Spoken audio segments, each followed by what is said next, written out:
السلام عليكم ورحمة الله وبركاته. ازيكم حبايبي؟ عاملين ايه؟ ان شاء الله تكونوا بخير. تعالوا بينا نعمل العظمة الجامدة دي، جامدة جمدان. بصوا اللون دلوقتي مش مظبوط خالص، هتشوفوا بقى شكلها طبيعي. بصوا كانت الاضاءة مش كانت ظاهرة قوي، كانت اللون ده فصلت فالاضاءة مش باينة قوي. تعالوا بقى نعملها بطريقة احسن المطاعم. بصوا بطريقة خطيرة وبتركاية جامدة، انا عملتها قبل كده معاكم على القناة كذا مرة. النهاردة بقى حبيت اعملها، هو الغدا بقى بتاعنا ده النهاردة. قلت بقى اعمله ايه بالطعم والقوام والمطه وكل حاجه تتخيلوها هتشوفوها في الفيديو النهارده. حبه كفته انسي نفسك بعد منها، بجد خطيره خطيره خطيره خطيره. بصوا تعالى اقول لكم على التريكات بتاعتها وازاي يعني وصلناها بالطريقه دي، وتطلع معانا متماسكه وخطيره كده. ولونها بقى مش قادره اقول لكم. بصوا انا حاولت اقرب لكم الكاميرا، والله لونها تحفه تحفه، بس الكاميرا ظالمه اللون عندي. بصوا بقى، تعالوا بينا نفتح كده صابع. بصوا خطيره، بصوا جوسي كده من جوه. شويه كفته يستاهلوا بقكم بقى، مع سلطه الطحينه، مع سلطه خضراء، شويه سلطات بتاعت المشويات، تاكلي احلى كفته مشويه. بجد خطيره خطيره. نشويها النهارده طريقه سهله كده، مش هندهولي الدنيا. وهوريكم برضو الطريقه اللي انا بشويها عليها، يمكن انتوا شفتوها في اول الفيديو اللي مركزش. واحنا مع بعض اقول لكم هنعملها ازاي. تعالوا بينا نشوف هنعمل شويه الكفته دول ازاي، وبالطعم بقى خطير خطير خطير خطير خطير.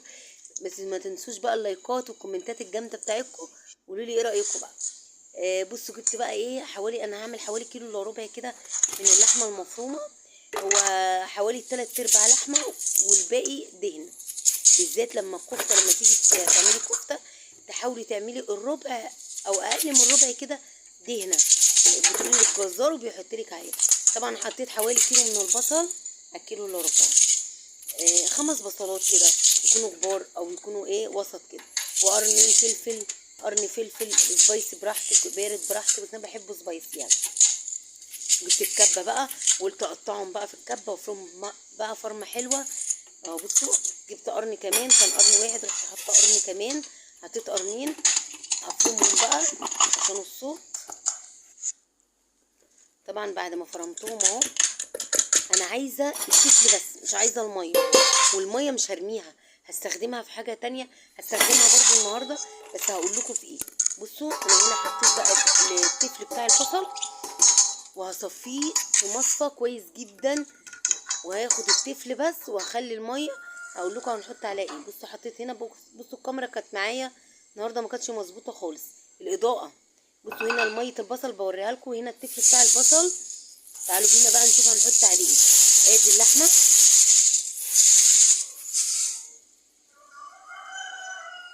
وحطيت بقى البهارات بتاعتك الحلوه كلها حطيها.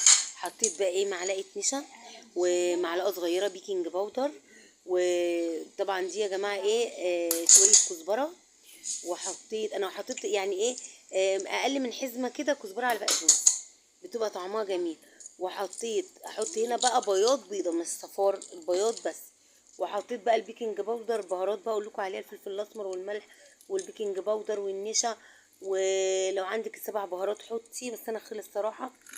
عندك بقى بهارات كفته حطي براحتك.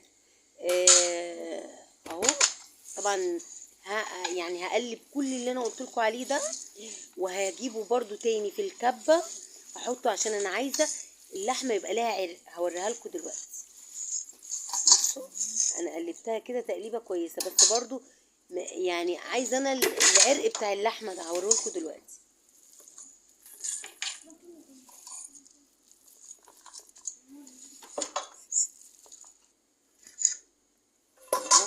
هضربهم بقى ضربه كويسه كده في الكبه اهو. بصوا بعد ما لفيتهم لفه والتانيه كده في الكبه ضربتين كده عشان تطلع معايا فيها عرق.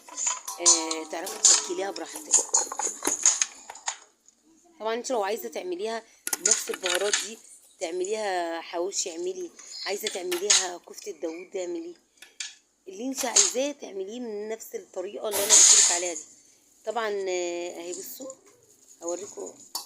انا الكبه نزلت بالسلاح بتاعها اهي. بصوا هوريها لكم ان هي لها عرق. بصوا بس هي طبعا كانت سخنه اللحمه لسه، كانت جايه من عند الجزار. هدخلها بقى التلاجة حوالي ساعه كده لغايه ما تتماسك زي ما انتوا شفتوا كده. بصوا اهي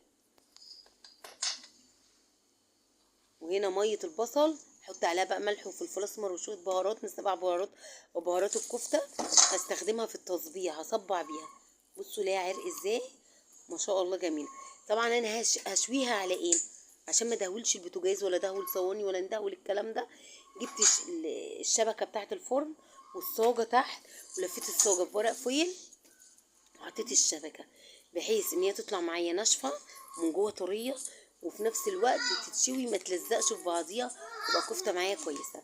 طبعا هنا جبت، بصوا يا جماعه، يعني عندك عصيان شيش طاووق صباها عليها زي ما انا كنت بعمل لو بتشوفوا فيديوهاتي. عندك مقوره ممكن تعملي عليها، عندك ظهر معلقه ممكن تصبيها عليها. انا بصوا كل حاجه يعني بصب عليها، ما فيش حاجه بتقف قدام مني. فانا النهارده وحطيت بقى على ميه البصل بقى البهارات اللي انا قلت لكم عليها. فانا النهارده حبيت اصب على مقوره عشان اللي ما عندوش عصيان شيش، وانا صراحه كانش عندي، فقلت اصبها على ايه، على المقوره اهي.